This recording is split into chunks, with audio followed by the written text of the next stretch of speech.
This is the way that we bring it down. Down, down, down. Down, down, down. Down, down, down. Down, down, down. Down, down, down. Igniting the fire within you. Exalting the melody of freedom. These are the things that will bring it down. Down, down, down. Down, down, down. Down, down, down. Down, down, down. Down, down, down. So gather the faithful. Tell everyone to stand and shout loud. Shout loud. Shout loud. Let's bring it down. Let's bring it way down. Let's bring it down. Let's bring it down, down. Let's bring it down. Let's bring it way down. Let's bring it down. Let's bring it down, down. Down, down, down. Let me tell you, it's in the air. Joy is in the air. Love is in the air. Can you feel it? What it feel like? Freedom. What it feel like? Don't sleep on it, brother.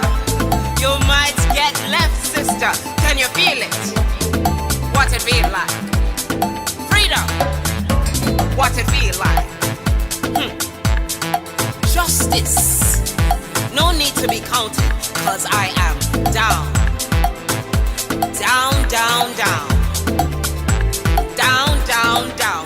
Down for the end of racism, for the end of bigotry, cause I am down. For the end of misogyny, that's right.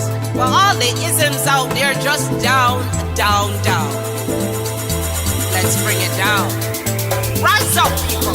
No more foolishness, and let's bring it way down. Riding the river of change into the cries of contrition.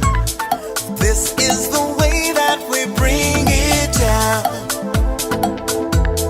Down, down, down. Down, down, down. Down, down, down. Down, down, down. Down, down, down. We are the children of Eden, dancing and celebrating freedom. We are the ones that must bring it down. Down, down, down. Down, down, down. Down, down, down. Down, down, down. Down, down, down. So gather the faithful.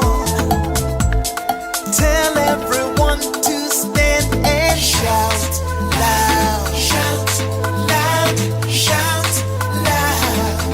Let's bring it down. Let's bring it way down. Let's bring it down. Let's bring it down, down. Let's bring it down. Let's bring it way down. Let's bring it down. We've got to bring it down. Down. Stand up and shout. Stand up and shout.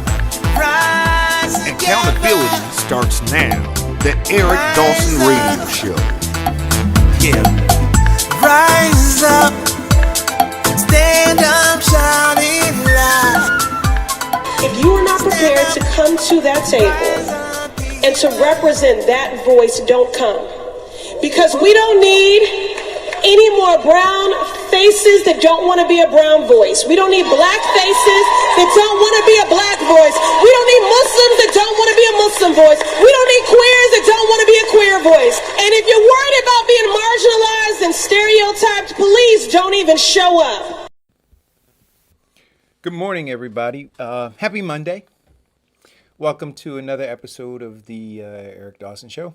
19 days.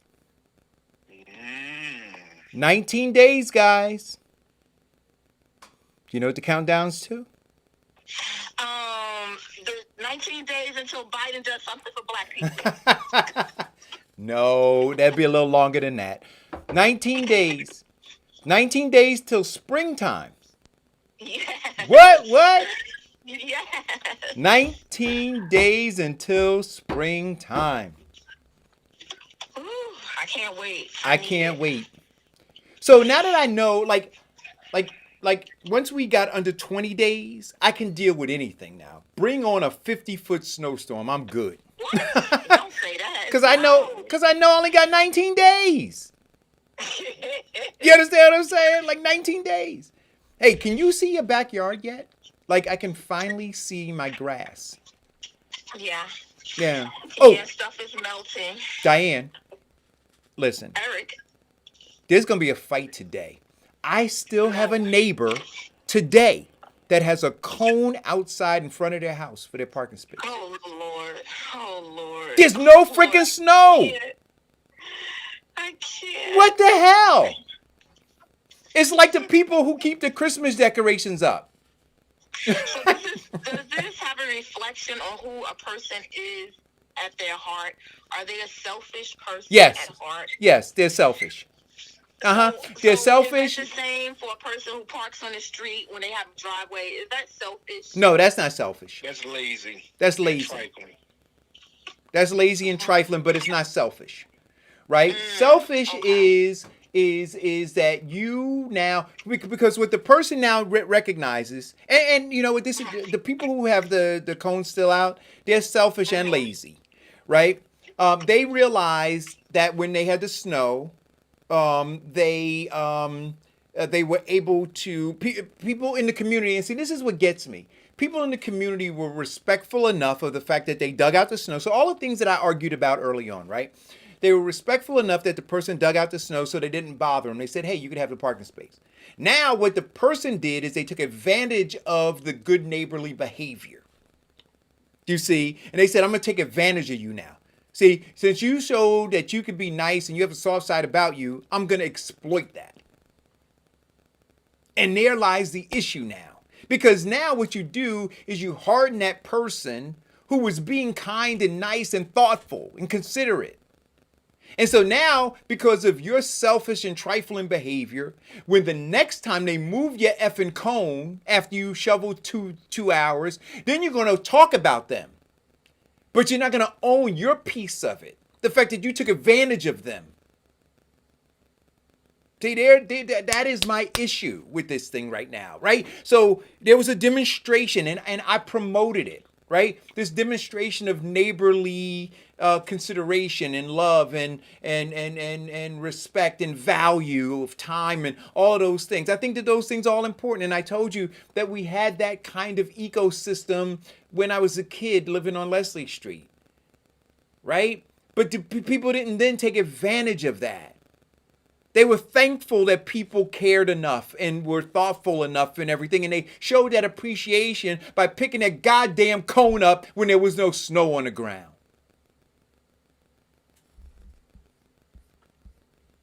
Got me going this morning. So when do you think it's going to end? Do you think they're going to keep it out there and try and now? Well, I told you, my belief is this. Forever? My belief is this now.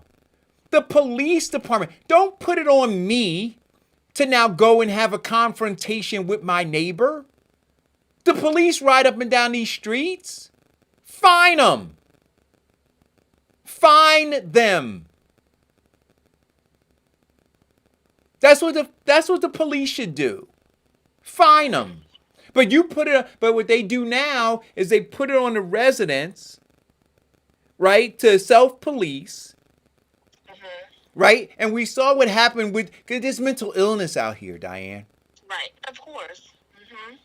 Right? So, and I think part of the mental illness is the person who continues to have the thing on the street. So they're exhibiting possible mental illness. And now you want me to confront them? Right? When that person may have the mindset of, I wish a mother effer would move my cone or move my thing. Right now, Well, you you've want. seen it in the feed. You've seen it in the feed. You've seen how many times we've posted and had the conversations and the responses of people in the feed. And Right. this is how they really feel and believe. And they think it's okay. They don't see anything wrong with what they're doing. Yes, they have the Little Wayne disease. It's called I do what the F I want. So so now I got to backtrack on all of this. See, you can't get you. You can't. I told you. Yeah, I told you did but tell you me. said no. No, you did tell me, and okay, I was I wrong. told you police should come through, scoop them up, and find everybody. I was No, wrong. no. I was wrong. I was wrong. Say it again. I can't hear you. A little louder. I was. People in the back. I was wrong. I was wrong. Diane. Well, I think Diane was right. Diane was right. I was I wrong. think because I feel the same sentiment as you, Eric. I shoveled it. I, cleaned it off. I'm putting my cone there because when I come back, I want my parking space that I worked so hard to do. But and that's fine. But this is a total different portion of that. I mean, when there is no snow, in the streets. I mean, you're looking at like 90% of the snow is gone, and parking is abundant. Yet people want to be selfish. They want to do what the f they want to do, and they want to put cones up. Oh yeah, give them some big, huge fines and tickets, and let them understand that, because once again, we are now legislating stupid. Yeah. Well, initially what you said when you said it's okay for them to recognize your hard work and you dug it out and you put a cone in, that's the problem. It's not okay. That's the beginning of the problem. And when people think like that, they continue to do things that are bad. It just doesn't stop there because they don't have a time limit on their head as to when that's not going to be their part. Oh no! Now, look, you got me. I agree. My thought and my hope was that people evolved, but I see Sense of decency. and had a sense of You decency. said the word hope. You hope. I know. See, there lies the issue. I'm keeping hope alive when I should suffocate it. Well, see, Eric, here's the situation. We're only talking about a small group of people that's really giving the black eye to a wonderful social, That same motive or small action. group of people are the same ones who sweep their leaves back into the street. Oh God! You know what, Diane? They Diane. are the same people who leave their trash can out the whole weekend and a couple of days because they went on vacation and they wanted to get rid of the trash instead of just leaving it in the backyard. These are the same people. It doesn't change by the season. It continues. It continues. The same people that will let trash blow from in front of their house to the next house instead of picking up the trash. I remember. I wanna go back to living on a block, and I do this, and I do this hoping to get my and I do have a few neighbors, right? But we're slowly being outnumbered, right? Again, it's that disease, right? It's that disease, and when you see it, when you see the first manifestation of it, you got to cut it out, and if you don't cut it out, it will metastasize, right? So right now, I go out, and because my grandmother did it, I see Mark in the thread, so Mark will attest to this. My grandmother used to go out, and we didn't call it a porch, we called it a stoop, right? So she'd go out, she'd sweep the stoop, then she'd sweep the sidewalk, and then she would sweep the curb, right, in front of the house. But every neighbor on the block would do the same thing. So guess what? We really didn't need a street sweeper to come, right? And then that translated over to how my father lived, right? So on his block, and I challenge any of you to go drive down Wilbur Avenue right now. A street sweeper never has to go down Wilbur Avenue. Ever. Why? Because firstly, they don't litter, right? Secondly, they all sweep in front of their houses. Right? Now, here, I have a couple neighbors. I have a neighbor on both sides of me. and we all sweep and we do those kinds of things. If my neighbor's not home and I'm out shoveling, like the when we had the big snow, they were gone. They just had a baby a year and a half ago, right? So they were wherever they were. And I was out shoveling, and it wasn't a lot because I don't wait until all the snow falls. I go and shovel in intervals. So I went out, and when I got to their driveway, I didn't stop. I said, you know what? It'll take me about 15 more minutes to just keep going and do a little path on their sidewalk too. So neighbors, right? When they came back, and not that I did it and expected it, I certainly expect a thank you, right? Or would like a thank you, but they left a little package on the porch, right, with a card saying thank you. So that was nice, right? Because of my neuropathy and all of my other issues, right? Sometimes I can't get out and shovel. So when we had the last snow, I couldn't get out and shovel, right, to shovel. So my neighbor on the other side, he's got a snow blower. I heard him with the snowblower outside, and there was a part of me in the back of my head. I'm like, oh man, I hope he could. This is the one with the pigeons. So I'm like, I hope he blows it. I hope he blows it. Right? So sure enough, he did our sidewalk, right? And so I know that he enjoys because we talked about the business, and he enjoys the blueberry cobbler in particular, right? So know what I did? I bagged some up and I dropped it off and said, hey man, I want to thank you so very much. And here, and then, so I gave him some blueberry cobbler, some peach and some apple. And he goes, oh man, he said, and he goes to the store and he purchases. So he supports the business. And he said, I really love the blueberry. He said, oh, and thank you for the other flavors. My wife loves the peach and my son is crazy about the apple. So, do you understand? So we're building a community.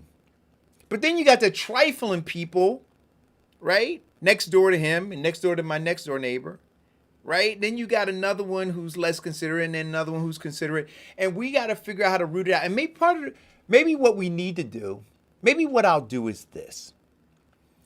When the springtime comes, maybe I'll look to form a block association. That's what I was going to say. Yeah. Right?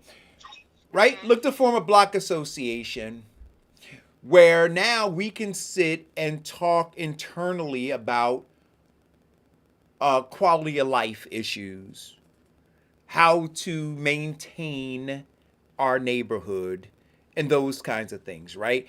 And maybe through that we can shame some people into behaving better, right? And maybe just by being an example, right, we can show other people how to behave better. Right? And then if those two don't work, then we call the cops. Right? But maybe I'll look into doing that. D just says a block party. I ain't throwing no block party. I'm not throwing a block party. You know why I don't throw a block party? Mute your phone. Mute your phone. Mute your phone. Mute your phone. Mute your phone. Diane, mute your phone, please. Thank you. Thank you, Diane. I heard Eric. Thank you, Vincent. So, You're welcome. so the reason I don't, see, it can't just be any block party, Deidre, because I don't eat just anybody's food, right? I don't. Don't give me no pale white potato salad, right? Don't give me any macaroni and cheese with breadcrumbs on the top of it. That was a punch. That was a gut punch, right, Vince? But you've seen it. You've seen it. I've seen it. I don't know. Hold on. I'm gonna take this call. This may not be a. This may be a. I don't know. Hold on. Hello, caller. Hi, this is Amy. All right. That was like a telemarketer. Okay. But yeah. So I don't eat anybody's food, and in this tenuous situation, while we're trying to feel each other out, the last thing that I want to do is insult somebody at a block party, right? Because can you imagine the person who comes out there and they got dirty fingernails, they got crusty feet, and they got the sandals on and no lotion, right? Got the pall mall in their mouth, with right? The ash hanging Yeah, and you know what I mean? Crust in their eye, and they got a grill going, Mm-hmm. Ain't nobody going over there. Food and the beer in the other hand, the cigarette in the other. Yeah, who's gonna go over there and eat? And now afterwards they're gonna feel salty because they would have spent all of that money, all of that time, and nobody ate their food. And so now we got bigger issues. So let's solve this first issue first. Well, Eric, Yep. here is what I'm finding the difference between what we're experiencing now and what we used to have is the neighborhood association. See, in my neighborhood, there were two types of neighbors. There were neighbors who would just gather around and stand in front of your infractions of the neighborhood social policies, and they would talk about you. And then you had the neighbor who would just knock on your door and tell you about yourself. And that's what I find is Well, but you know what? We talked about that too, right? And I talked about how when I was a kid, right? I don't know how much older you are than I am, Vincent. I'm 57. yeah, I kind of got you. Okay. But when I was a kid, yeah, neighbors communicated, right? It was healthy communication. There was an understanding that everybody was in it together. And then somewhere along the line, it was actually like a See, when I'm doing a show, I'm sorry. I told you about my cat, Malcolm. He takes liberties when I come down to the studio to do the show. And it literally sounds like there are 15 cats upstairs, but it's only him.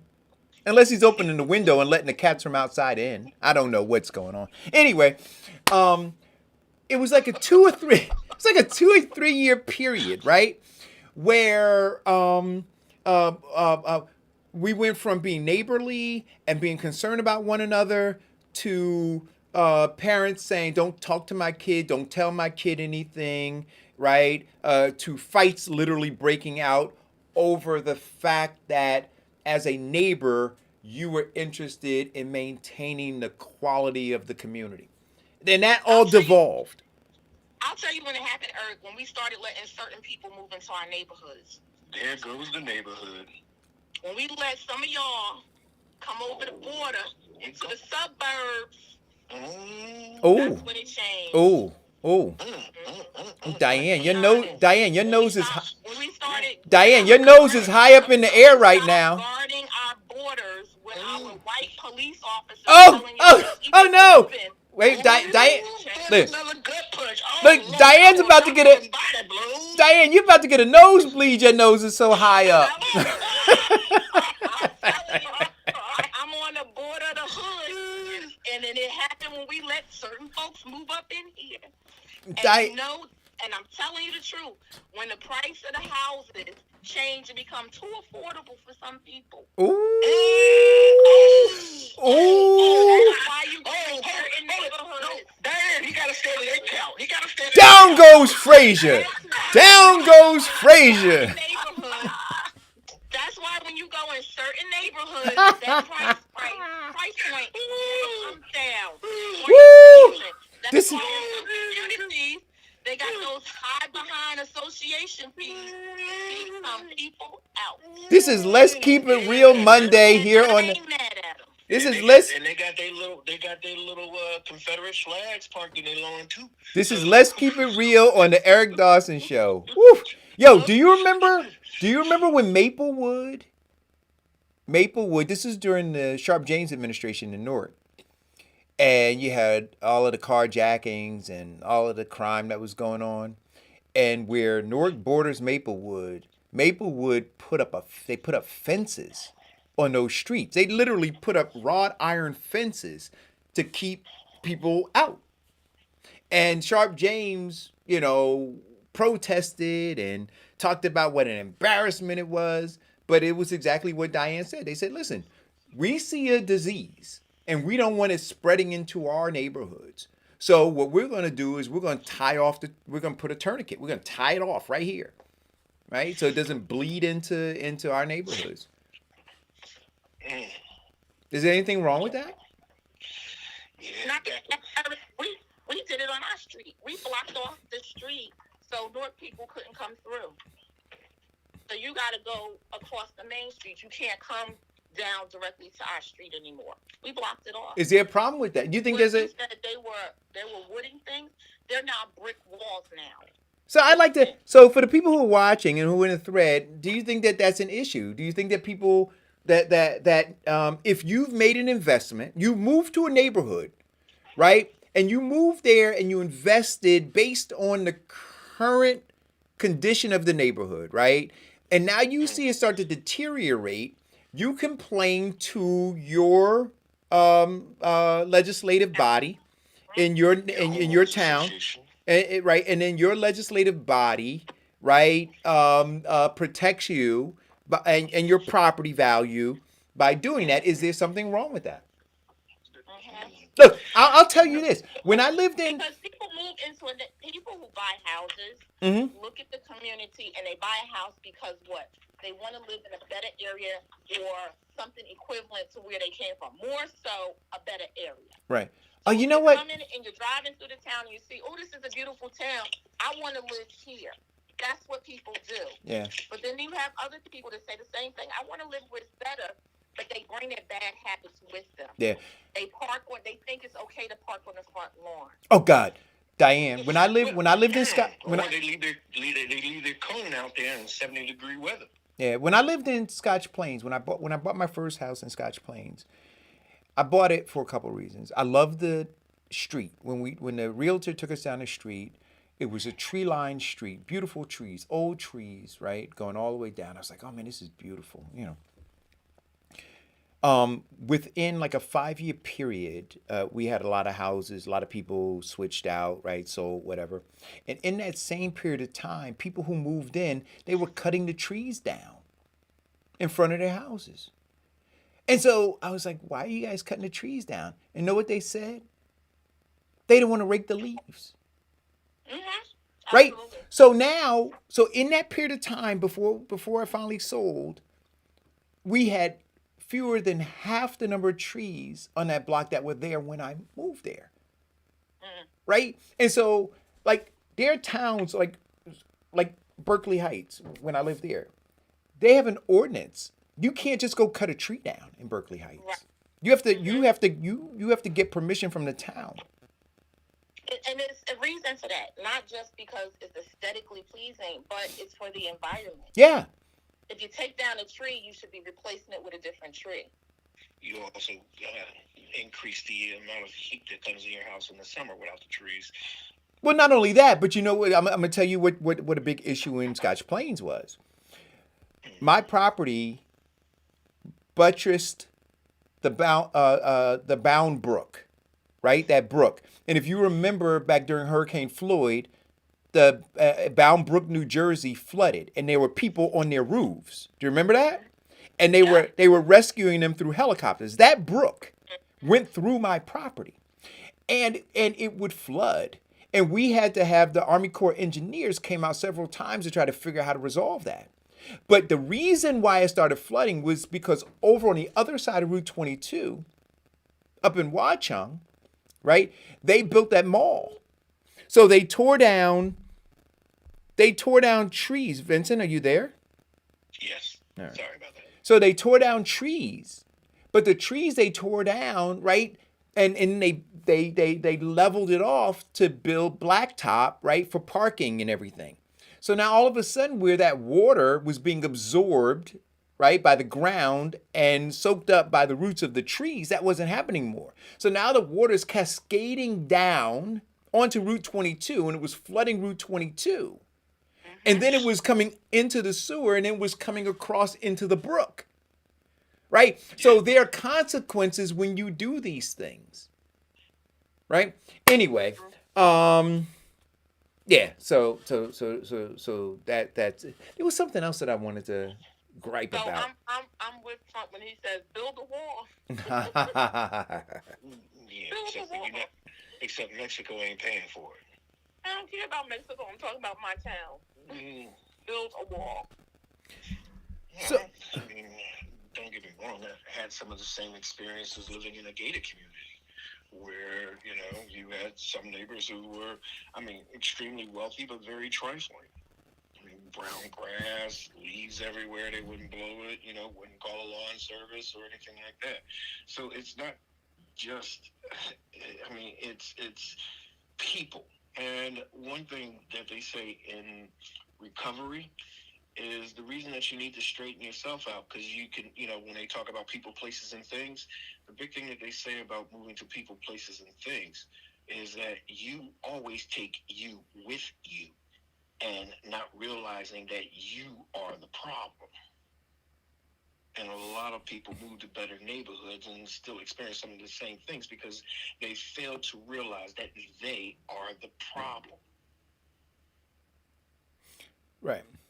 So listen, this woman, what's her name? The Gorilla Glue woman?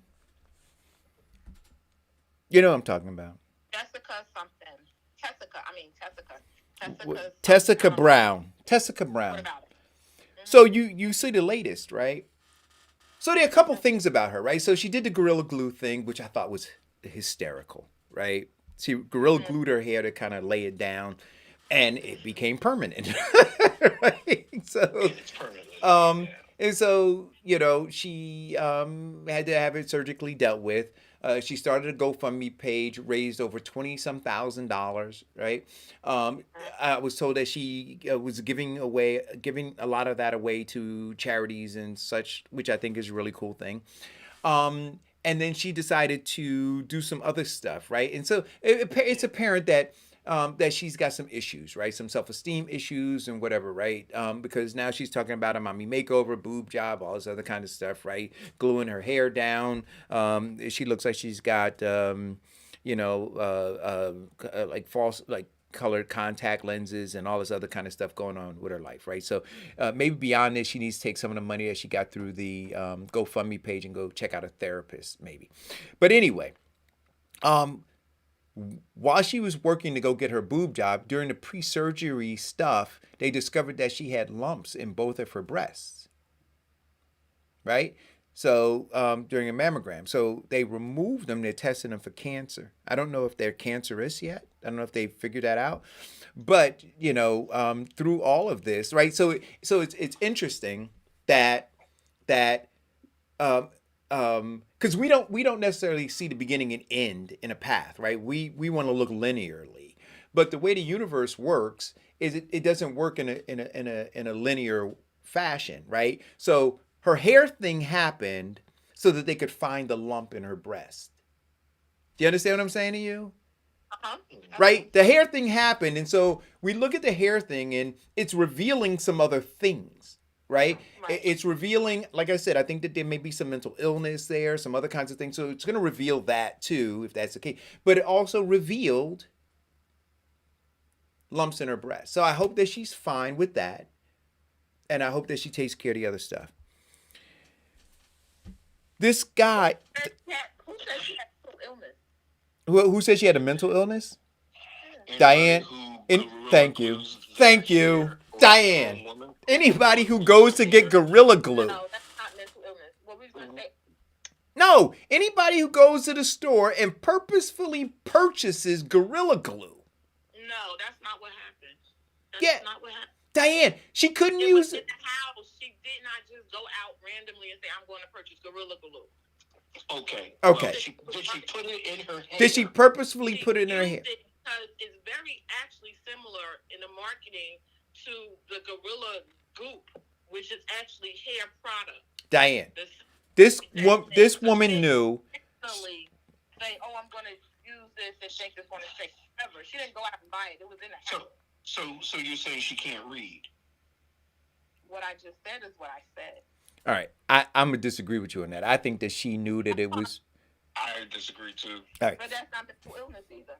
That has nothing to do with. Well, I'm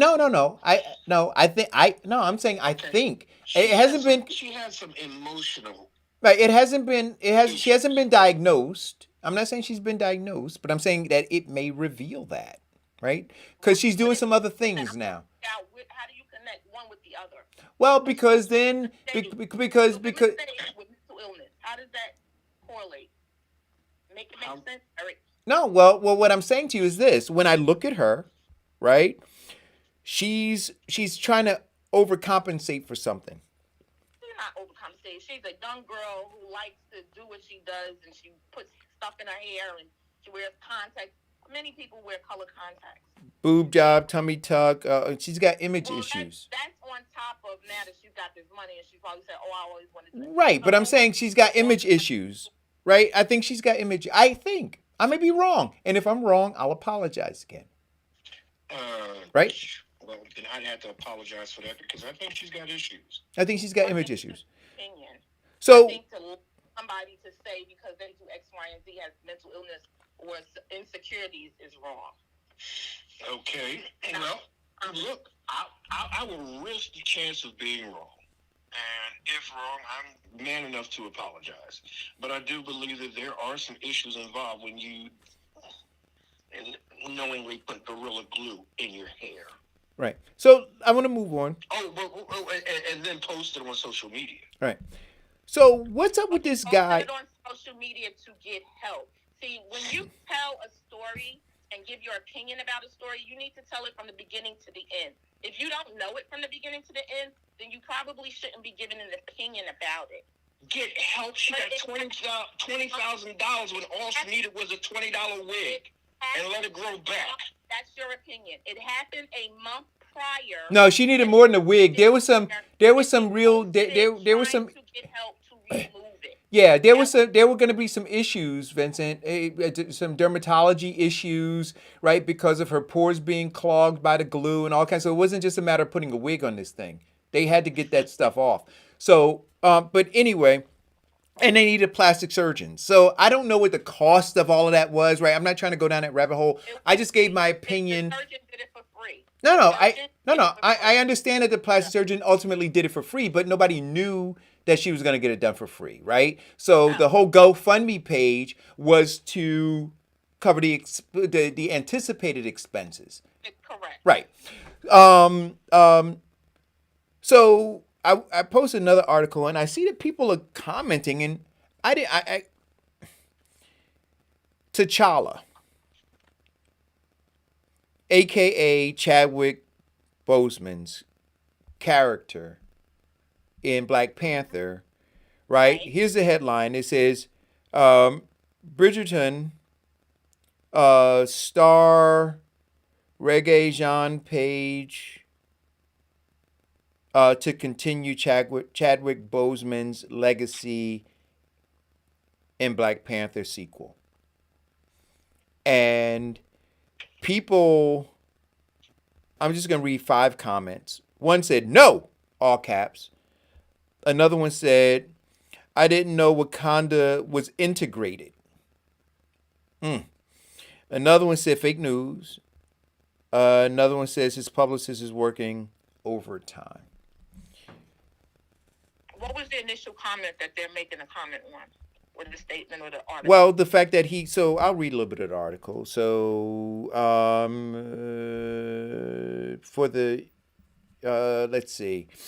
As per Hollywood gossip site, Crazy Days and Nights, Bridgerton star Reggae Jean Page will play the new Black Panther. I'm trying to skim through some of this. Let's see. The announcement was the rumor may carry some merit as Marvel is. I'm trying to find out where the controversy is. I don't know. I think maybe the controversy is that he's not. Well, 2 things. One, I think that what they loved about Chadwick Boseman is that he was a darker complected, right? And that he was foundational Black. This gentleman, Chadwick Boseman was African. or African, right? I'm sorry, African. And that this guy is not, right? I'm trying to figure out what the problem is. Is it that they're replacing him with somebody different? Is that what this is? Well, about? not just somebody different, huh? What'd you say, Eric? Not just somebody different, but I think that the concern is that they're not authentic, right? So if Authentic to what? To the white man's character. They created this. What is wrong with people? no, listen. You can't go into their wheelhouse and say, I want it to look like this because it looked like that before because it was representing us. They didn't create it. They own the rights to do it. I'm not saying that they don't. I'm not saying they don't, but I think that what I am saying is that even though we know that Wakanda is a fictional place, right? There were a lot of people who bought into it. Remember, everybody was dressing up in their Dutch-made kente cloth, right? Outfits. Well, there was a lawsuit in New York at a council school board meeting that one of the members or employees is suing them for making them do the Wakanda sign because they said, I'm not doing that. And they basically tried to blackball the employee. Wait a minute, what? Say that? Who tried to blackball them? I'm going to send you the article. Give me 1 second. I'm going to tell you. It's an employer.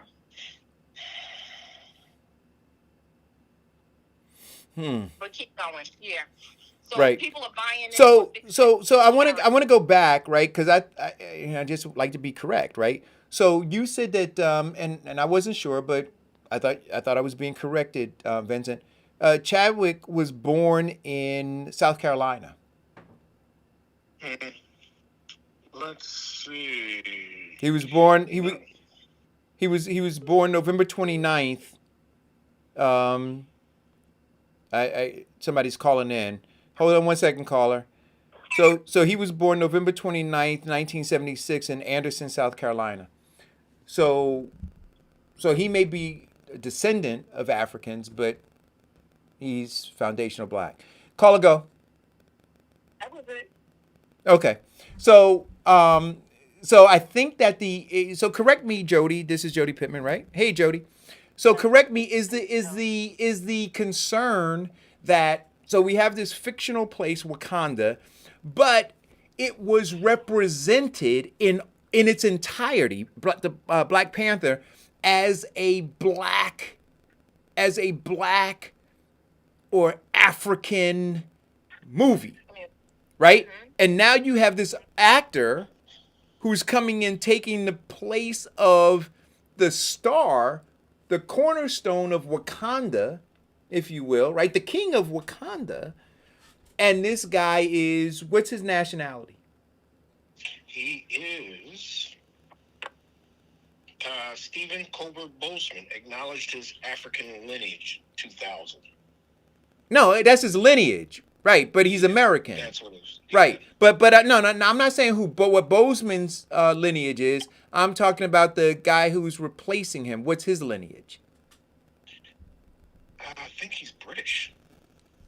I mean, not sure. Don't hold my feet to the, don't put me at the stake if I'm wrong. But I think he's British. In fact, he's still in the UK. He still lives in the UK. Okay, and so is that what the comment that says that they didn't know that Wakanda was integrated? Is that what they're referring to? And here's the issue, right? We all from Africa, right? Chadwick Boseman's parents were born in the South. They are not we're all from African lineage, right? So he's a Black American. He's ADOS. His brother was ADOS. Okay. Wakanda is a big place to go. And when we start playing that game, I've had this conversation before, right? Picking and choosing what is black enough. Or if you come from, if you're from Great Britain and you're black, you shouldn't play a black man in the movie. But we start playing those games, we're just like twirling ourselves back into the slot hole because we are becoming a racist and we're accusing other people of being, right? It was so real last night on the award, right? Why was Chadwick Boseman up for Best Actor, but the brother who played Hampton was up for Supporting Actor? Why did they mute his screen and he couldn't even give his acceptance award? Those things don't just happen. That just doesn't happen. But we didn't stand beside the brother that played Fred Hampton because he shouldn't be playing a black man from this country because he's not black enough for this country. I just feel like we play a game and start throwing those scenarios and color and where we from. I just think that's dangerous. So here becomes the question though, right? And I don't know the answer to it, but but I'm just going to pose what the argument is. Black Americans, I hate using that term, black. But so Black Americans, or bottom people, have a difficult enough time. This is the argument. Have a difficult enough time finding roles, right? And so when there are specific roles that should be, and so because this was the same argument with the Harriet Tubman movie, right? That these very specific roles that could and should be that bottom people were substituted early on by white people playing in blackface, and then later on, by other folks, and now, now they're saying so these few roles, we don't even get to play, right? Well, you can only get what you create, and if you aren't creative, you only get what they decide to give you, and you can complain as much as you want, but it's not going to change. Right? No. But the question becomes. I'm sorry. I was saying that. No, Joe. We're not talking about politics. We're not talking about our leadership. We're not talking about who's in control of this country or who, because we failed on that for like totally our brothers and sisters from this country. They just keep failing on our leadership, right? But this is toxic, right? And may the best person win. If you try out for a role and you coin it and you've done it and you are good at it, and you should get that. That's just the way it should be. Because this is about a class, right? These people work, and some people work harder and more vigorously than others, and they should win that. It shouldn't be based on where you're from and who you're playing. It should be based on your talent, right? That doesn't matter in that space. Because this is my thing. This is people's class. They do this forever, right? And so I don't think that anyone could have played Brett Hampton better than that brother, right? And on top of that, our struggle here doesn't mean they don't have to struggle there.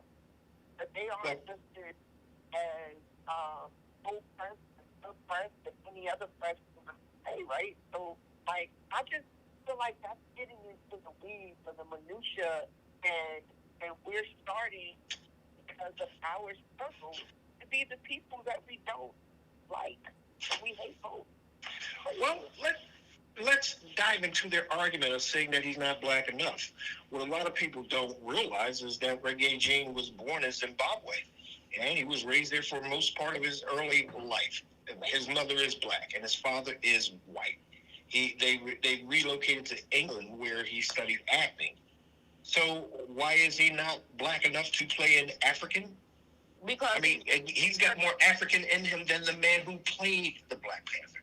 Because he's not American. That's the problem. The problem is American black actors don't get enough jobs. That's the problem. It's not black enough. It's American black actors can't get a job in the country in which they've been living. That's the problem. Then all of these black Americans who are complaining about it should put their coins together and get, hire Regina King to produce, another movie, which would include which would have a lot of black American thespians. All right. Okay. I just wanted to, so listen, we're going to have, Courtney Wicks is going to call in at 11 o'clock, and we're going to have a conversation about what took place. She posted something about some stuff happening in Livingston, and we're going to have a conversation about that. But I want to ask you guys before, if we can, since we're on movies, did anybody see the United States versus Billie Holiday? Not yet. Yes, I did. Okay, so Diane, you said you didn't see it? No, not yet. I don't have Hulu. I have to jack it from somebody. Okay, so then we'll hold off until you see it, but watch it. I got some time. No, I'll send you my code. You telling me? No, you can talk about it. Me knowing about what's going to happen in the movie doesn't spoil it for me. I'm going to watch it anyway. So firstly, I gotta say this: the young lady who played Billie Holiday was And was Audrey Day. Angela Audrey Day. was extraordinary. She was Yes. extraordinary. You know, she was discovered by Stevie Wonder. Right. But the story, and and I had to think long and hard about this, because they entitled it "The United States versus Billie Holiday," and so I guess in some way they kind of narrowly focused on that, but they didn't provide the context, right? So it wasn't just about the song, right? It was about a movement. It was about the movement. It was about a The movement. song that you're referencing, because people don't know what song Strange you're talking fruit. Strange fruit. about. Right. Right? And it was about um it was about it was about the movement. And in fact, the song that Strange Fruit, which wasn't written by Billie Holiday, was proposed to her to sing, and first she didn't want to sing it. And then later decided to. So it's a lot.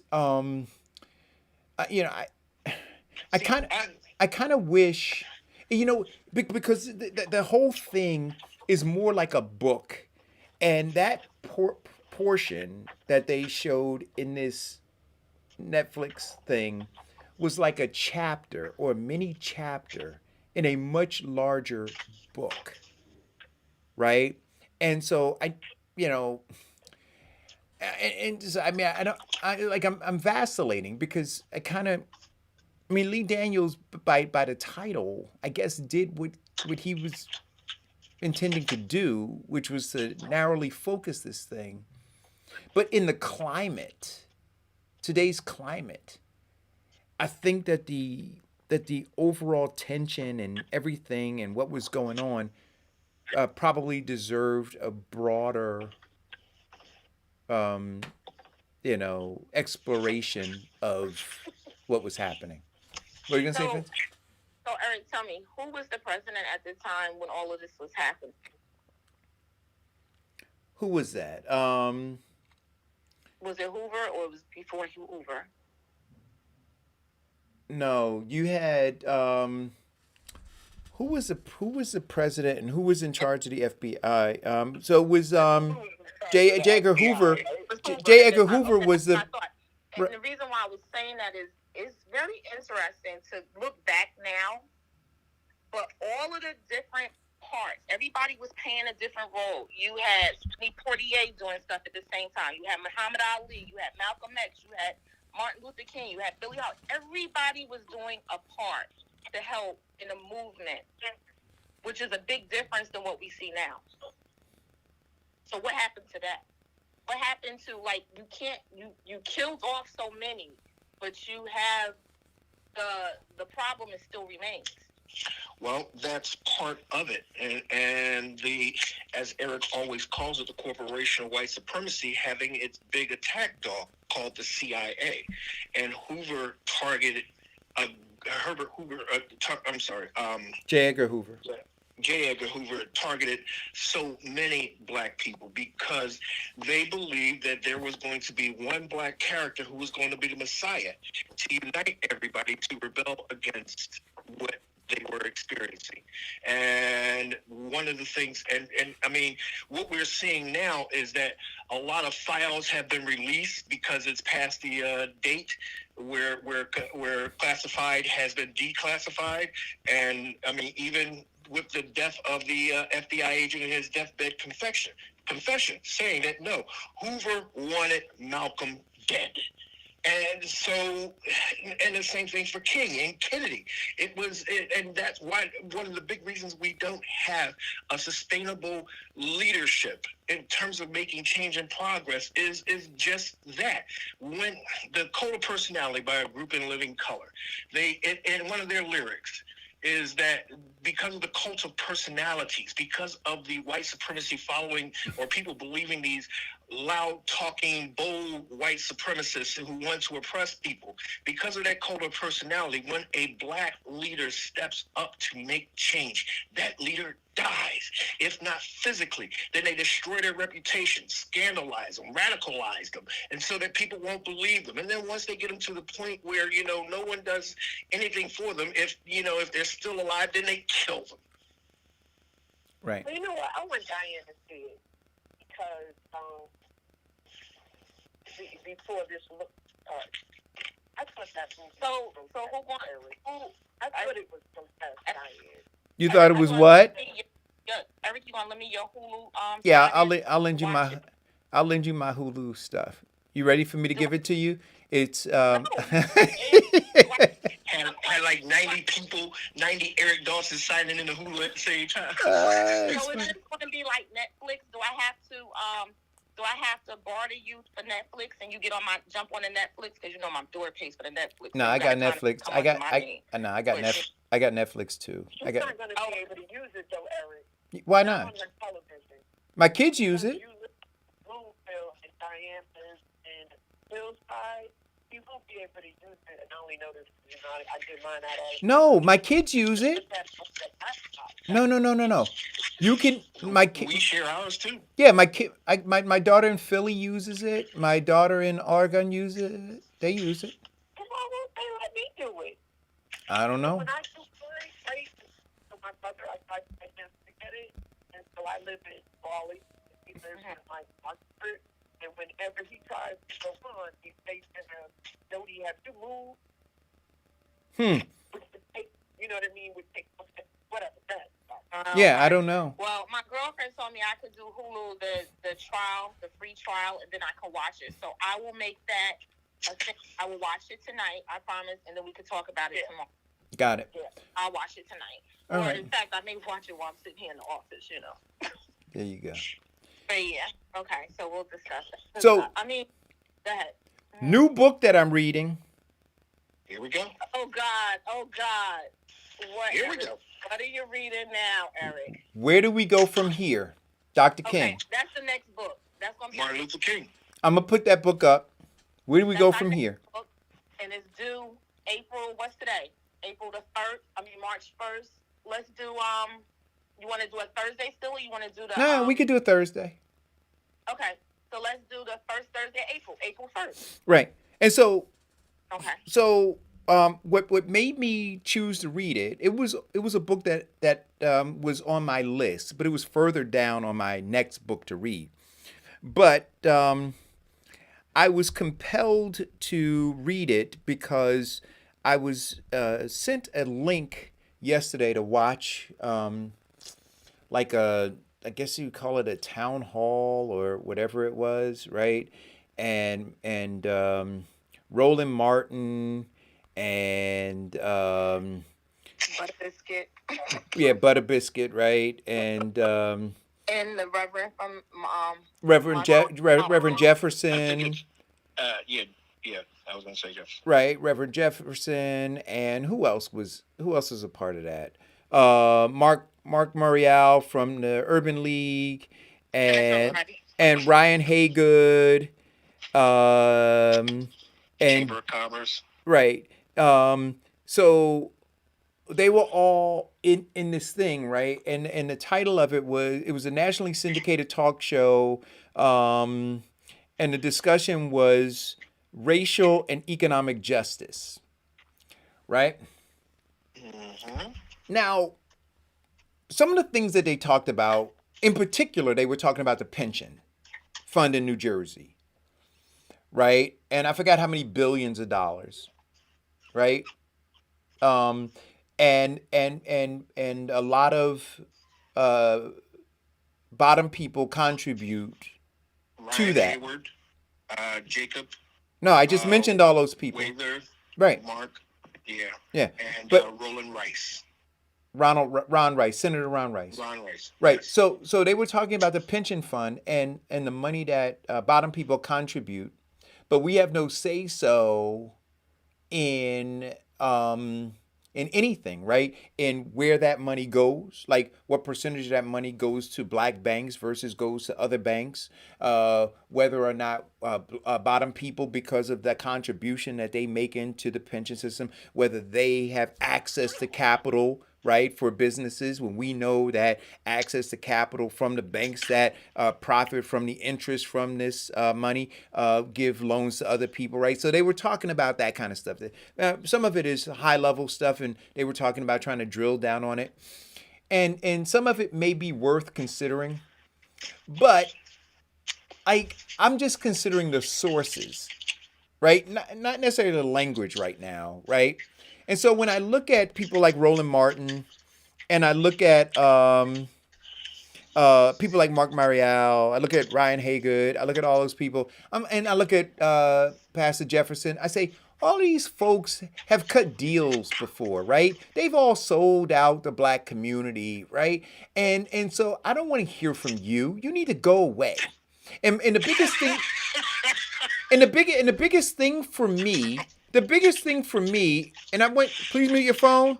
The biggest thing for me was really who wasn't a part of this panel, right? And I was in the thread commenting. I'm surprised they allowed me to comment in the thread and they didn't delete it. Because what I was saying in the thread was this. I know Pastor Jefferson took money, took cashola, Skrilla, right? During not only the Murphy campaign, but also when Chris Christie ran against Barbara Buono, right? That they lent their pulpit, right? Or they leased it, I should say, their pulpit. And so people were going back and forth with me in the thread and talking to me about being a part of the solution. And I said, well, but being part of the solution is being honest about the conversation, right? So bottom line about that thing. If you want to begin to deal with it, see, because they're trying to attack Murphy. I want you guys to be clear. Murphy's up for re-election, and they figured that they could make a play at Murphy. Not that they're going to really put a candidate up against Murphy, but they figure if they could mount and make enough noise, and you know how this goes, Jody, right? If they can get on the radar and make enough noise, they could present themselves to Murphy as a gnat at his barbecue. That could be annoying enough, right? And so then he wants to just quiet them down and give them money, give them contracts, give them stuff. That's what they're looking for. I want you guys to be really clear about this. Because if they really wanted to hold accountability, they would go to all of these black mayors, right? And they would ask all these black mayors, why are you supporting that guy? And they would come after the black mayors because they could turn those elections. See, but they're not doing that, right? They didn't invite these black mayors on this panel to ask them why they're not holding the governor accountable, why they're going to be contributing to the governor's political campaign efforts, why they're going to be holding fundraisers for the governor. Have those conversations. Don't just go straight to Murphy. See, that was like when they were going to Trump. And I would say, no, deal locally. But they're not doing that. You're saying that they're basically they're basically shaking Murphy down. That's exactly what they're doing. That's exactly what they're doing. See, my question is, where was Jefferson when we were out there in front of Essex County College? Exactly. Where was Ryan Haygood, right, having the hard conversations? And where's he now having the hard conversations around all of the equitable issues that are not being addressed in the largest city in the state of New Jersey by the failing mayor here? Where is he having? When we were talking about, because we did a forum on the injustice in New Jersey, the criminal justice system, and it being injustice against the disproportionation of blacks being arrested, sentenced with higher sentencing, and getting 3 times the amount of parole hits. None of them were there. Not one of them. Where's Mark Marial? So Mark Marial, right? He knows the failures of the Urban League, in these communities, right? The silence. And he's silent about them. These organizations have been in these bottom communities forever. Ever. Right? And he knows that they're making almost zero impact, that they're just getting grants and they're just filling space in order to be able to pay administrative salaries. Come on, Mark.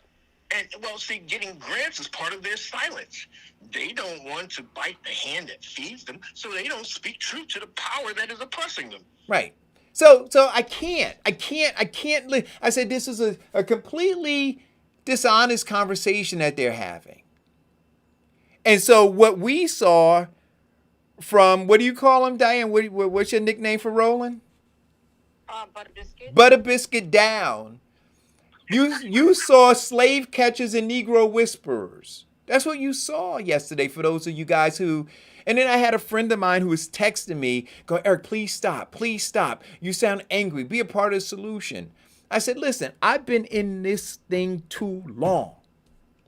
Too long. I said, now, you know what? You want me to be part of the solution? You think I'm lying? This is what I said to my friend. You think I'm lying? Call these people, because she works with some of them. I said, call them and say that, because she said, oh, Eric, you have a voice in the community. And I said, yeah, but I'm not going to let people use me. Exactly. I allowed that to happen, and I apologize for it, right? And I'm never going to allow that to happen again. I said, but so if they believe that they're authentic, I said, call a meeting and tell them that you want to invite me to the meeting, and watch how many of them don't show up. Senator Ron Rice. Wait a minute, one last thing, because the one I didn't talk about yet is Senator Ron Rice. Senator Ron Rice makes a living, right? Pitting himself up against crises, right? That don't, that, how can I say it? That don't, that have very little impact, right? And I say literally, just go look at his legislative district. Just go there. Just go look there. And I'm going, dude, you know what? I would just love for Senator Rice to just pick up a broom and go sweep South Orange Avenue. Just go do that. Make your legislative district look better. Go clean it up. In front of his headquarters, it looks filthy. Mm-hmm. Literally, I'm not even making this up. In front of his head, my grandmother always said, clean your own house before you start talking about somebody else's. Yeah. Right. Or as my grandmother used to say, you clean your own stoop first, and then you go to your neighbor. So, so all of them, I just thought it was a horrible thing. It was a waste of time that I'll never be able to get back in my life. But Eric, here is the other thing that happened with you doing that.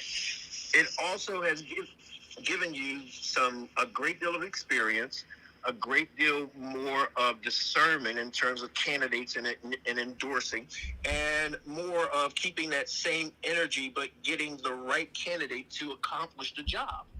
No, he did none of that. He already knew who those. It's fugazi. First of all, whenever you have people come into your town to talk about how they want to talk about the top government and what they should be doing for the state, and the local government is not participating, is a problem. So you're not going to have Mayor Ras Baraka there, his council people. You're not going to have Cory Booker there that's running around and saying, I am New Jersey and this is me, or any of these other people, because they're working on the opposing team.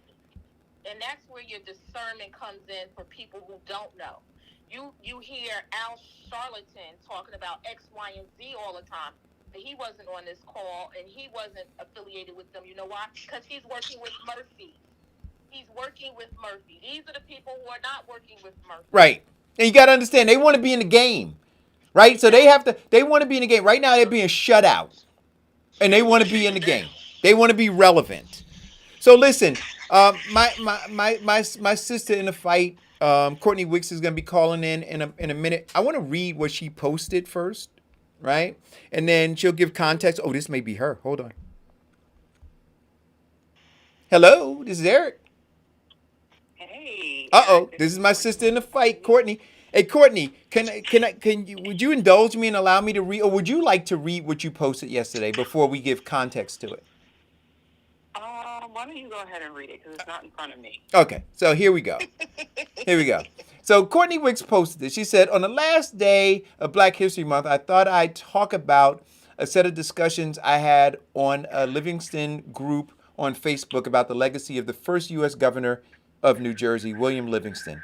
Recently, Rutgers University announced that it would be erecting plaques in several locations to acknowledge William Livingston and a few other founding members of the university role in and their role in U.S. slave economy. The question as to whether or not this is enough was raised, and what, if anything, should the township of Livingston do in light of this history? As some of you familiar with the demographic makeup of the town, you can imagine how things got thick real quick. Aside from the name calling and overt racist comments, which, to be honest, was expected, it never ceases to amaze me about how little people understand about the horrors and human tragedy of the American institution of slavery. The justification and minimization for the enslavement of human beings from well-educated people who consider themselves, quote, decent, was outrageous. I am not sure if it's just a complete corruption of the soul and spirit, or if the possibility of acknowledging the crimes against humanity that took place on American soil by some of our forefathers is that frightening. Either way, I can't say that I am surprised. Honestly, it was a different day, but same BS. So here is the abbreviated version of William Livingston and his family, so you all can make up your own minds. Robert Livingston, the first, was given 160,000 acres of land along the Hudson River from the British governor of New York. He was in mercantile business, which trafficked enslaved human beings, tobacco, and one other item between the U.S., West Africa, and the Caribbean. He would have 5 children, including William Livingston. The son Philip, Robert II, and William would grow their land holdings from 160,000 acres to 1 million acres and expand their business, mercantile business. In addition, the family's ownership of enslaved human beings grew to several hundred. It was documented that their slave trading business kidnapped, enslaved, and sold hundreds of thousands of enslaved people and were responsible for the deaths of many more during those horrific voyages to the U.S. and the Caribbean. William Livingston was also the family's business attorney, responsible for representing their family's business interests, especially during the formation of the United States. Some of the prominent descendants of the Livingston family are George Bush and Eleanor Roosevelt. Columbia University and Rutgers have write-ups about the Livingston family's role in America's slave economy. So, there were some comments, right? And then I wrote a comment, and I'm going to read the comment that I wrote. There were some other ones there as well. But the one that I wrote, because it was just so fresh in my mind from the book White Fragility, right? And so the comment that I wrote was, when they are engaged in an open and honest discussion about race, white fragility quickly emerges and is usually evidenced by their silence, defensiveness, argumentation, certitude, and other forms of pushback. Is that what happened yesterday? Absolutely. You understand? 100%.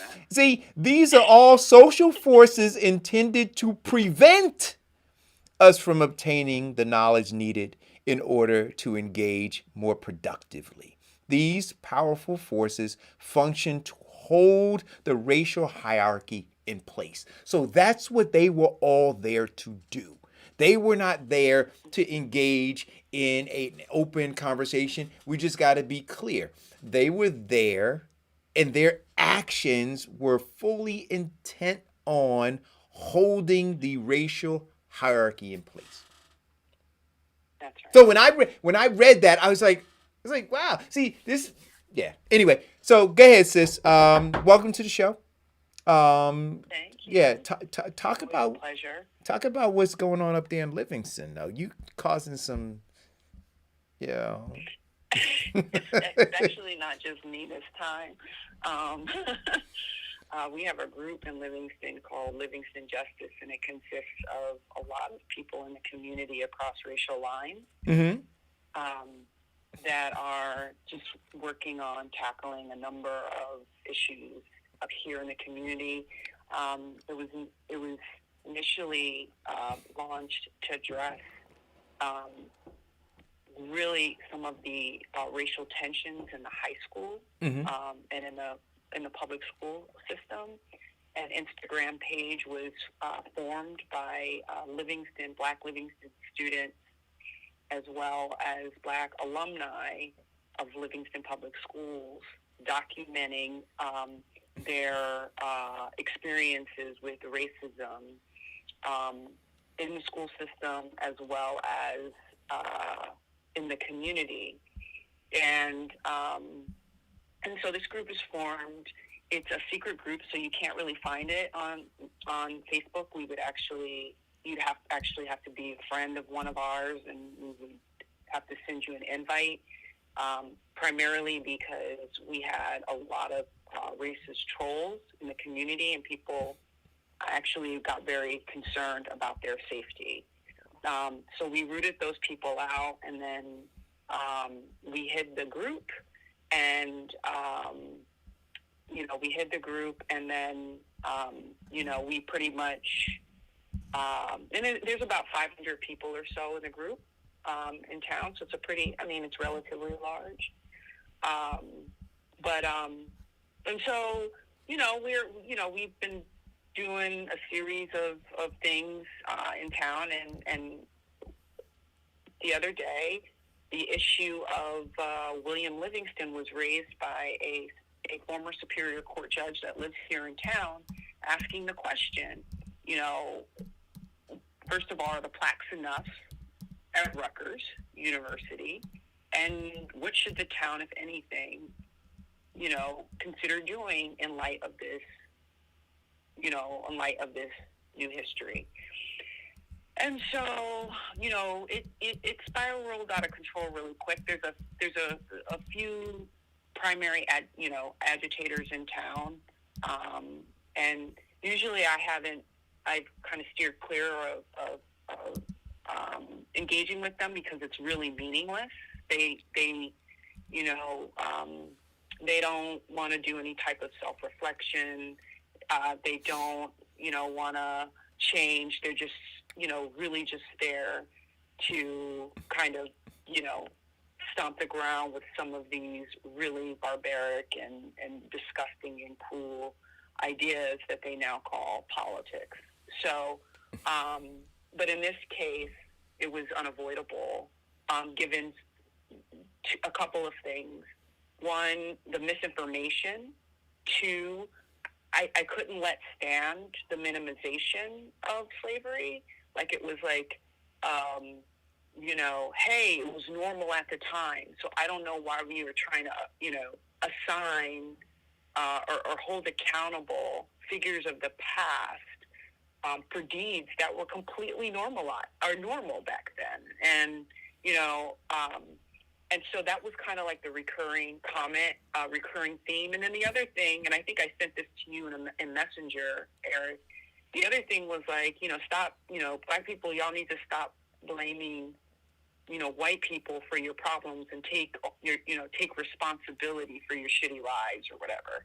And so, these were the kind of comments that, were being, that were writing in.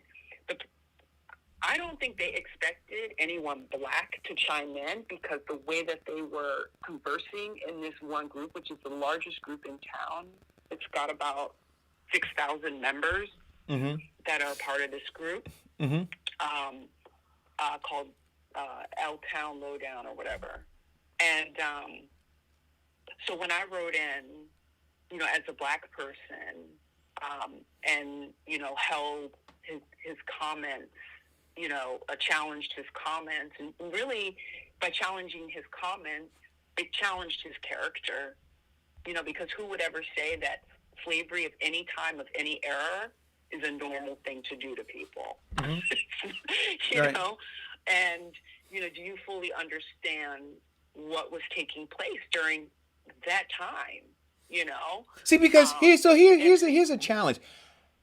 Because you can go down these rabbit holes with them, but we understand what their interest is, right? So their interest is, and it is the white fragility, right? So they, like you said, they want to consider themselves to be decent people, nice people, but asterisk, right? I don't want to, I don't want to take the necessary steps to root out this metastasized disease, because it would then require me to take some ownership over what I have done and am currently doing to support a system that continues to marginalize people, as well as, right, give up my rights to benefiting from a system that I've been benefiting from all my life, right? So I'm not going to do any of those things.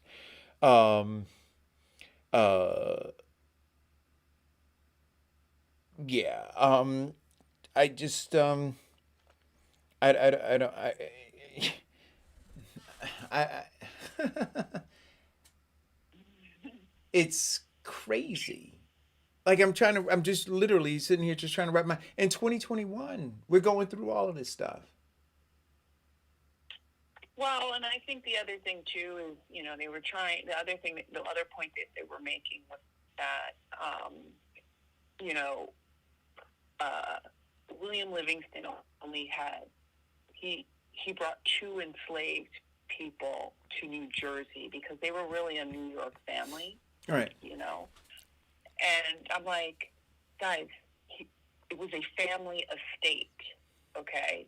It was a family estate of which he was a part of, that owned 1 million acres and between 200 and 400 enslaved people, enslaved black people, okay? And then on top of that, there were slave traders. Right. So they brought. And so let me ask you a question. So the plaques that are being put together, right, that they're proposing, are plaques that will identify that family as being linked to this, right? This is awful history in America, right?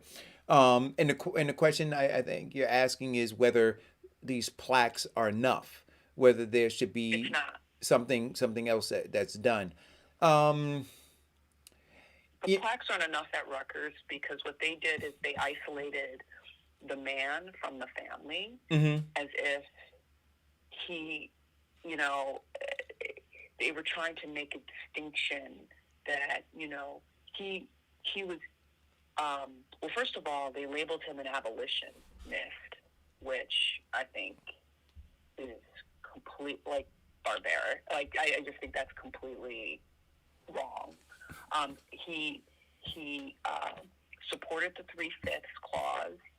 He believed in maybe a phase out of the slave economy, but he didn't necessarily he didn't believe in just letting people be free, right? So that was one. And the other thing too is that that family was one of the families that received reparations towards the end when slavery was abolished.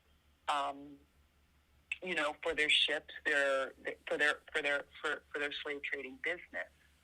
So, you can't really separate the man from the family. So that's number one. So they try to do that at Rutgers. And number two, if Princeton University can do away with the Woodrow Wilson School of Public Policy and change it to Mellody Hobson, and Columbia University, of which William's brothers were more involved with, Robert and Philip, is doing away with their names. I don't understand why Rutgers is thinks it's appropriate just to do the plaques. And I'm not saying the name changes are the right solution, but I just think that the plaques are definitely the plaques are it's just completely inadequate. Right. And so here's the question I would ask you.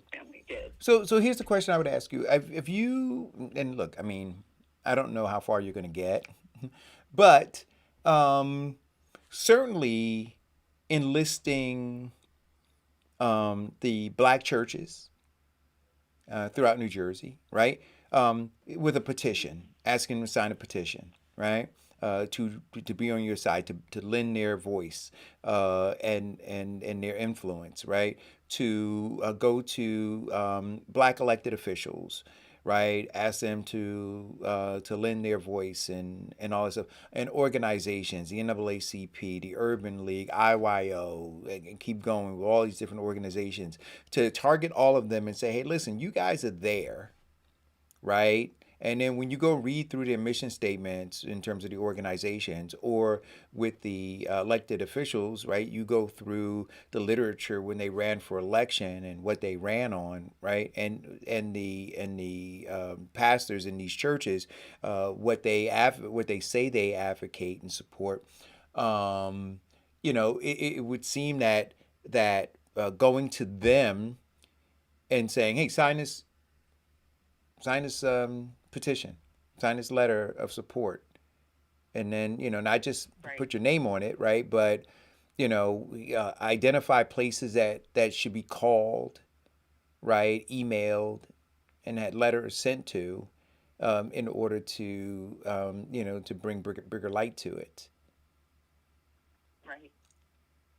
Yeah, I mean, I just don't. And I think the other problem too, Eric, is everyone just associates slavery with the South.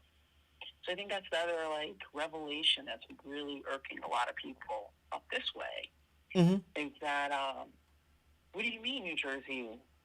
New Jersey was founded on enslaved people. What do you mean there were plantations up here? What do you mean 1 million acres? Of between New York and New Jersey along the Hudson River contained close to 400 or more slaves. But see, this is why I'm saying, but see, Courtney, this is why for me, this whole celebration of African Black History Month, or in the school in Cherry Hill, where they want to make it mandatory to study Black history, right? As though it's separate from American history, is as asinine to me. No, it's American history. Let's understand it as American history, not asterisk Black history down here, or 1 month Black History Month.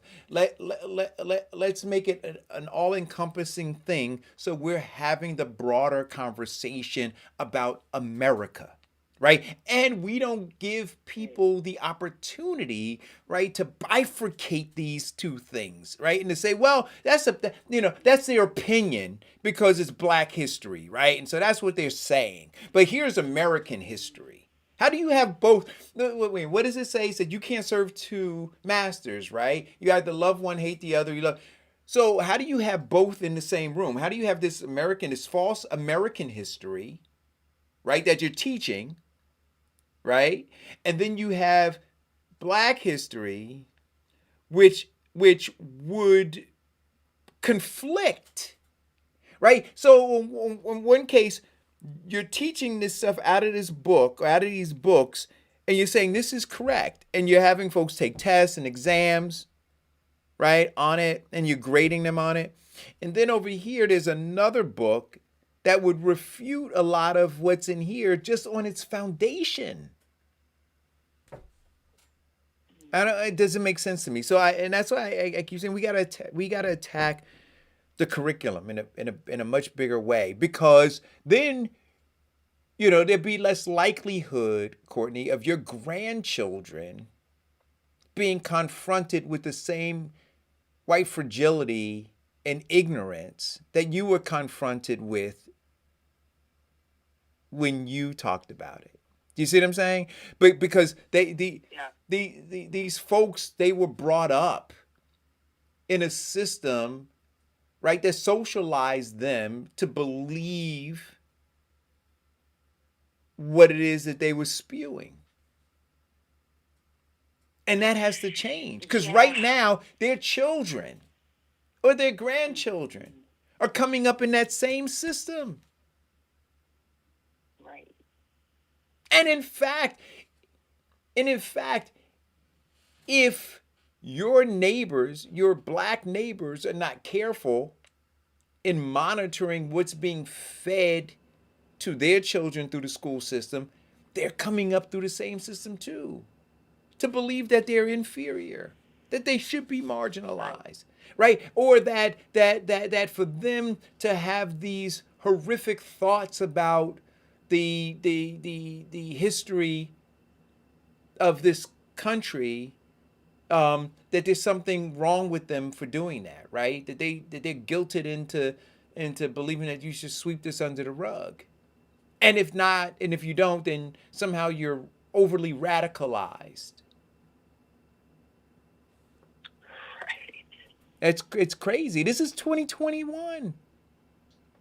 This is 2021. And so when they're saying, hey, listen, everything is over. 2008, they said post-racial America. Right? McConnell said, hey, black folks, settle down. You got yours. Back to business. Trump says, hey, listen, 1776, let's teach that. Let's scrap 1619.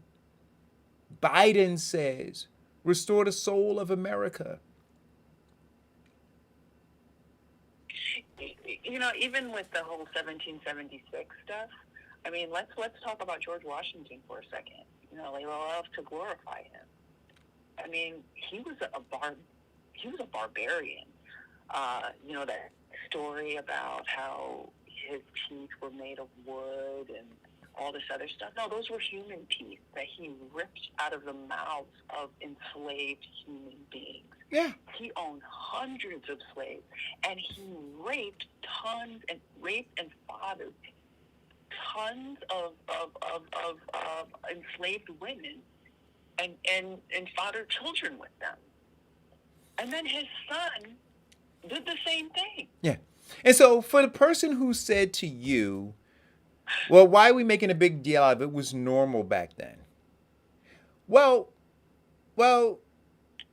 Germans, Nazis, normalized the gas chamber, right?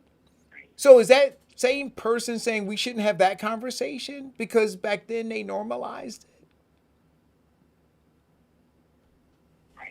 Well, the only thing that made it normal was the thing is they legalized it, right? But it doesn't take away from the fact that it was an evil act or an evil system. And I think that's like, when you start. And one guy, he got mad at me because he's like, don't you bring, he's like, don't speak about Nazi Germany or whatever. And I'm like, why not? Yeah. Why not? They studied the antebellum and Jim Crow laws of the United States, and we were ahead of everyone in the eugenics movement.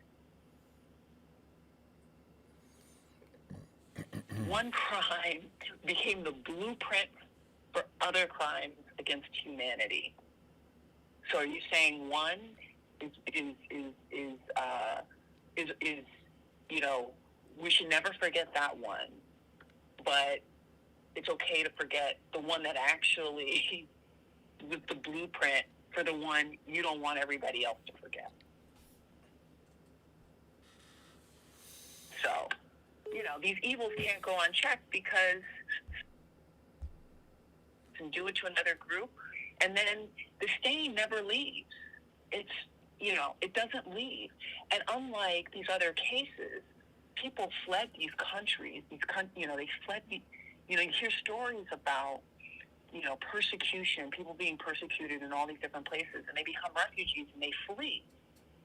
We have not done that. We're still here. So I don't know. Yeah. So, the fight continues. The fight continues.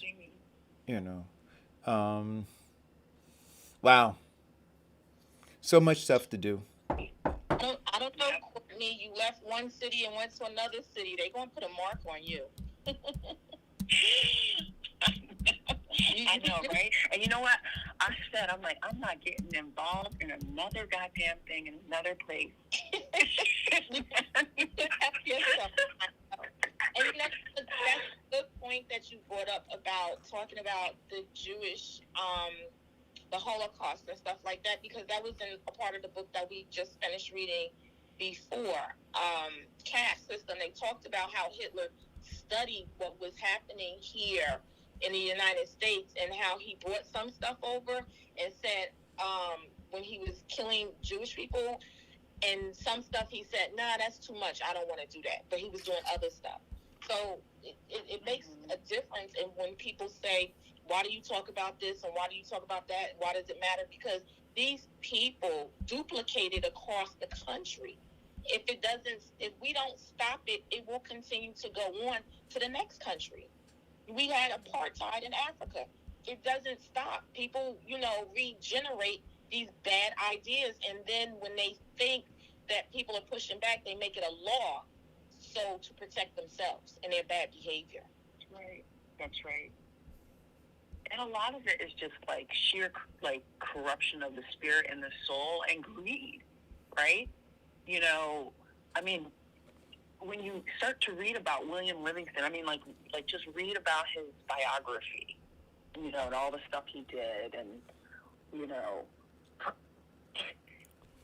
there are roots to banking, to Wall Street, it's just so deeply embedded into everything American.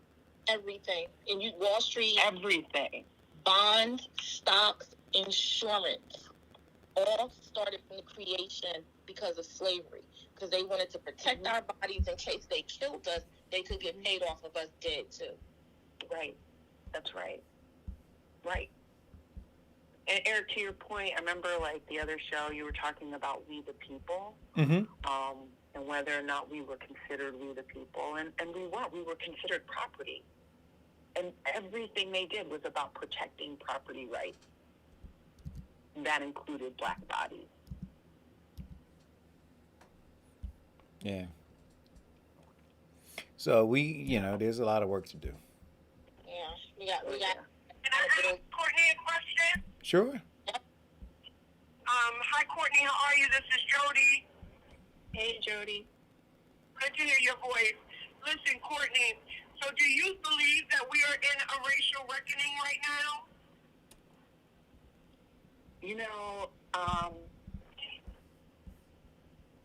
Superficially, yes.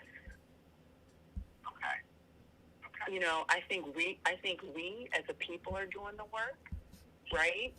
And across, we're picking up books like Caste. We're writing books like Caste, right? We're reading, the 1619 Project. We're writing things. We're writing about the 1619 Project. We've got books, so I think we're doing the work and to fully understand it all. But I think it stopped for a lot of white folks, it stopped at the summer. Got you. Okay. Yeah. And that was pretty evident from the comments, and that particular thread had over several hundred comments, so in town. So it wasn't, it was widely discussed. And there were, tons of other like side conversations taking place as well. And I think it was heavily agreed upon with your comments too. Well, I mean, in terms of the allyship, yeah, but believe it or not, it was the negative comments that got more likes. It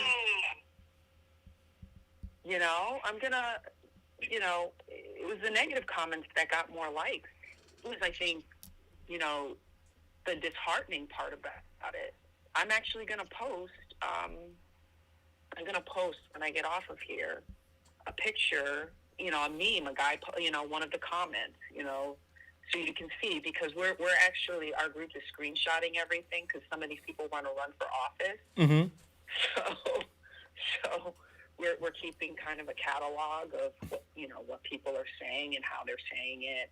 Of course they want to run for office because they want to keep control. They're narcissists. They think the negative way that they think is okay. That's why they're able to publicly put it out there, and then they'll come back like the rest of them and say, "Oh, I'm so sorry. I've grown and changed since I made that post. That's not who I am anymore. I've moved past that." Right. They are. Right. That's right. So it's I don't know. I mean, I'm used to being in hostile environments. I think maybe I'm kind of perpetuating my own abuse. but this is New Jersey, y'all. Yeah. Look, this is New Jersey. First of all, you should never apologize for doing the right thing. And believe me, I've been on the other side of those political comments where they get their constituents who bombard you with all of their hate email and all the haterism and the negativity that goes with it. But I can tell you this, they wouldn't do it if you weren't doing something right. They would not be doing that and standing up against all of everything that you're saying if you're not preaching in their backyard.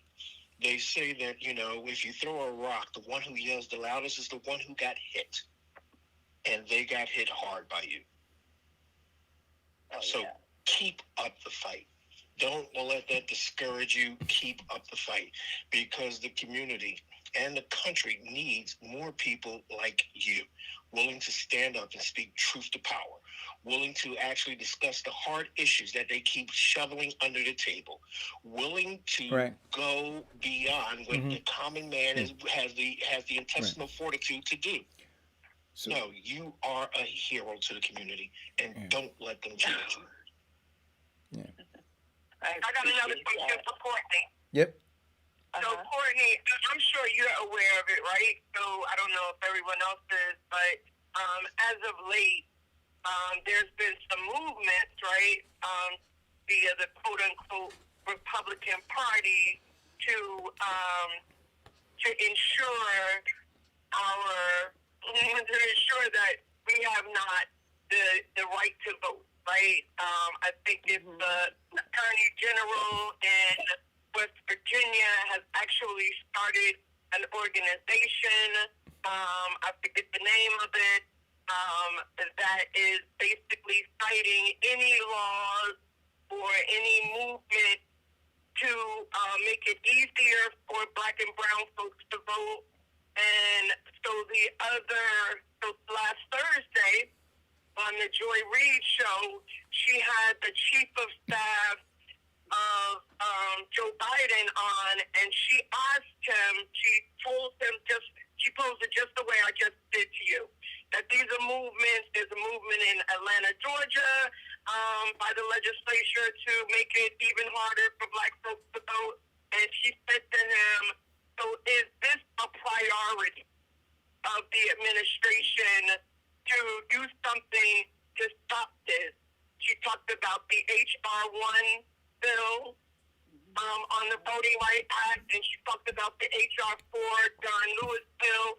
She said, is this the priority of the Biden administration? And I have a quote, but it's written in the office. I don't have it because I couldn't believe he said it. But he said, yes, it's the priority, but so is immigration. The H.R. the immigration bill, and then you said it's always 853, which is the prescription bill, and she pulled that. She just like let that ride. Do you see that as a problem? But this administration is not that much of a priority. I mean, unfortunately, I'm really just not that surprised, and I had low expectations for this administration to begin with. I mean, the bar was set really, really low because Trump was that bad, but I didn't expect Biden, you know, I didn't expect Biden to you know, to really do anything more than what he's known for doing, you know. So I think it was one of these situations where, you know, our house was on fire, we had to put the water out, but, you know, the house is still damaged, right? And, you know, so the house is still damaged, and, you know, the people coming, meaning the administration, I don't think they're just doing business a certain way, and I don't think that's ever going to change. Oh, by the way, Jody, that is Republican Attorney General Patrick Morrisey. Yeah, that's what I'm saying. In West Virginia. West Virginia, yes. And you look at not just him, but a majority of Republican states now are looking at legislation that's going to be voter suppression and voter intimidation and gerrymandering. I just think the bigger problem is that, and that's why I wanted to know, because I haven't heard Courtney's intellectual prowess in a while, but I think the bigger problem is that the Biden administration, when questioned about that, right, like, is this a priority? These people that voted for you, that the answer was, yeah, it's a priority, but we got other priorities. We got immigration bill that we sent over, and we got the HR 3 on prescription bill that was sent over. So it's a priority, but like, it made it clear that it wasn't the priority. Well, it is the priority for Biden because once again, we know this. This has been going on since the beginning of history in America. As soon as we start winning at the game, they move the goalposts. And that's all that they're looking to do. Biden has a very vested interest if he's going to run again, or if he's not going to run and Kamala Harris runs. Okay, so yes, it is a priority. However, it is going through the painstaking pace of going through legislation, getting it on the floor. It's been on Mitch McConnell's desk. So now that he is no longer the leader, it stands a stronger chance of getting off the desk and getting a vote on and moving forward. And there are a lot of other bills. It's just the simple fact that it's not a prioritized situation. It's not a situation where he can make this executive order and it will go smoothly. This has to go through the process. This is something that has to go along its way. And this racism and moving the bar and adjusting everything to compensate for the black vote has to end. Oh my God. Oh my God. And oh my God. First of all, I really don't want to get like in a don't do it. Don't upset yourself, Jody.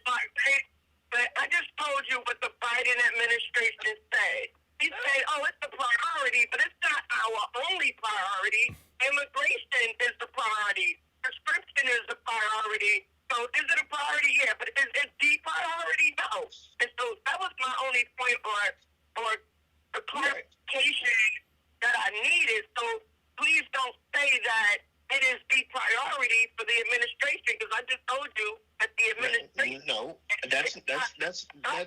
that is not in my discussion with you. What I'm trying to express is that the Biden administration can walk and chew gum at the same time. But they aren't. That's they aren't. What are you talking about? Oh God, I can't. He's about to take us down that rabbit hole. Eric, help. I'm done. I just want to coordinate. Listen. Like I mean, I smile at these conversations, right? Because the one thing that we do know is that time is going to tell. right? Like time's gonna Yes, it tell, will. right? Time's gonna tell, and then what, right? So we're looking at it. Apparent, obviously, we're looking at it through different lenses, right? But I'm saying, time is gonna tell. We'll see where we fall, and then we'll figure it out. I can tell you that one of the things, again, even though the discussion that Roland had yesterday.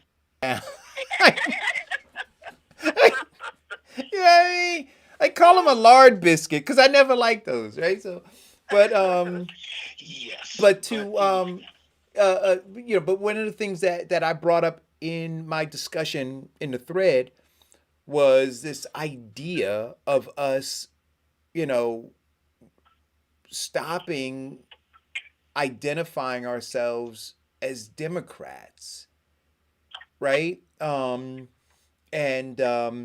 Now they did. Somebody on in the panel did talk about our loyalty as bottom people to the Democratic Party.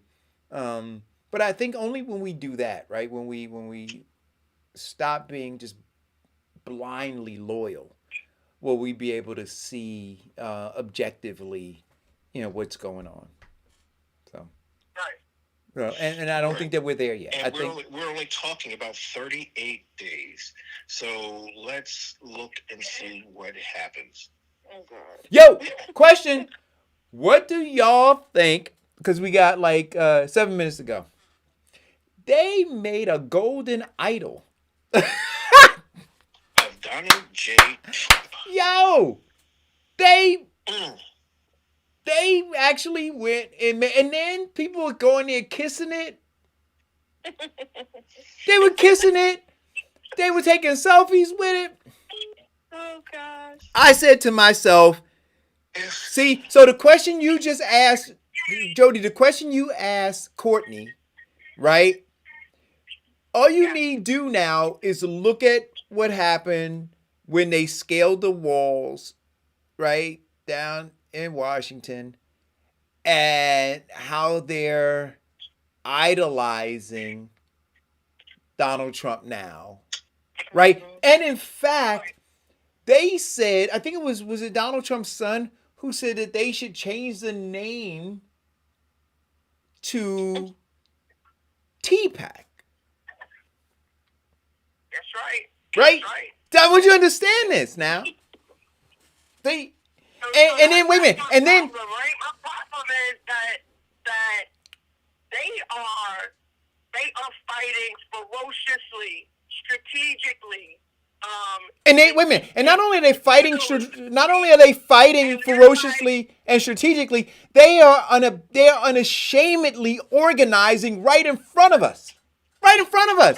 They're going, yo, we doing this right in front. And we saying it's only 38 days. That's on me, right? That's on you. They're not even fighting. Mute your phone. Mute your phone. They're fighting to be pushed forward, and we have this sense of dedication to the dream. And I just think that's insane because they don't, on this side, right? That chief of staff was not ashamed. He was talking to a black woman who's saying, hey, they're going to try and stop our votes. They're creating a way. And he was like, yeah, I get you. But, we still got immigration. That's important to us, too. Yeah, and prescription plans, that's important to us, too. Like, that's weird to me. It is so American. Like Courtney says, we're in this country. This is America. It's what they do. So it's not shocking, but you're like, what the hell is happening, and who's fighting for us? Right. Last thing, 4 minutes. Yo, Governor Cuomo, is he done?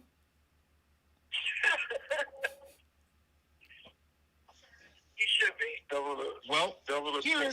Governor Governor Cuomo is trying to maneuver himself out of a sticky situation. I don't know if he's done, but because of the legacy, again, generation after generation, his family been in power in New York, so it's going to be very difficult to remove all of those tentacles.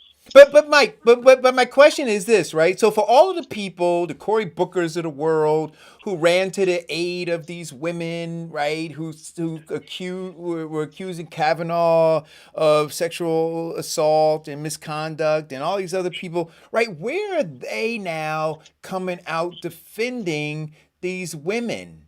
Because the Democratic Party said, hey, listen, we believe in defending women. That's what they said. If a woman comes out and makes this claim, and Biden even said it, right? He said, if a woman does it, like you have to understand, the emotional trauma. And so we have to believe them. Where are all of these people now? Yeah, but he changed his stripes when the guy was in his administration. He let him resign. It wasn't he was like, I'm going to fire them. When the woman came and made the claim against the, I don't know the whole story, but oh no, I understand. But even so now, and it's not isolated. And like you said, Jody, this is America, right? Or let's say this is the Democratic Party, even, right? Because the governor here in New Jersey, right? There were signs of misconduct within his administration, right? And what did they do? They swept it under the rug and they tried to transfer the guy to another job, right? Yeah. Right? See, so like you said, we got to stop being surprised. We got to stop going and go, oh my God. And we got to start saying, this is them. If they show you who they are, believe them. Believe them. Right. Believe them. The reason I called was about the young lady's comments about Livingston and the racism. If we don't tie it to capitalism and people profiting off of this, and it goes back to the conversation last Friday and Plessy versus Ferguson. I don't know how you only bring up the skin color of somebody as opposed to what the trial was about. That there's no right that a black man has that a white man is bound to respect. And we, until we decide as a people that these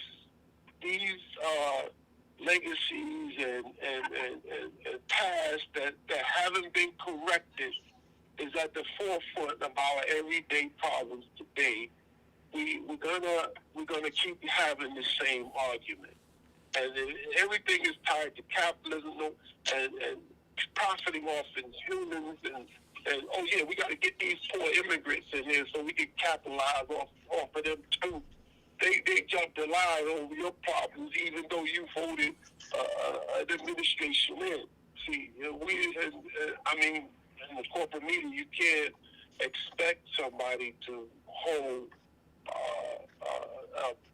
any part of the administration to task because their job will be at stake. Right. Well, if I could dive into that capitalist No, you can't. You can't dive into it because we're at 12 o'clock. Okay. Oh, see, we'll finish this up tomorrow. So we can finish this up tomorrow. But listen, guys, the book is, and thank you, Vincent, for reminding me to post it. So I posted it, right? I took Cass down, but we gotta, when we frame our conversations, right? I took it down, but let us not put it away. Meaning, let us not put it out of our minds, right? So how do we build on the knowledge that we have from the book Cast, and how do we build on the knowledge that we have from the book White Fragility and from the Willie Lynch letters and from all these things? It's not just about reading them and putting them away. It's about how does it reshape how we see things, right? So that we're, like Jody said, that we're not surprised, but we go, yeah, this is it. This is it. Because once we get to that point, right, then we're expecting things, and then our reactions will be a lot different. So the book now is where do we go from here? And Diane, what is the day that we're gonna? I'm gonna put that. I'm gonna design the April 1st. April 1st. Okay. Yes. So we're gonna review the book on April 1st. Please go get it and read it. I'm in chapter 3 now. There's some things that I don't agree with in it, but I'm reading through it and trying to get a hold of it. Where do we go from here? Thank you guys for tuning in. Jody, Courtney, keep up the good fight. Let me know how I can be helpful. You know, I'm there if I can be there. You know, and Mike, Yes, thanks for calling. You know he's the scourge of northern New Jersey politics. Yeah. I can't believe they told me to behave and all that stuff in that thread, man. It's crazy. they did. Thanks for tuning in, guys. I love you all. Let's keep look. I believe doing it differently, but let's keep our foot on their necks.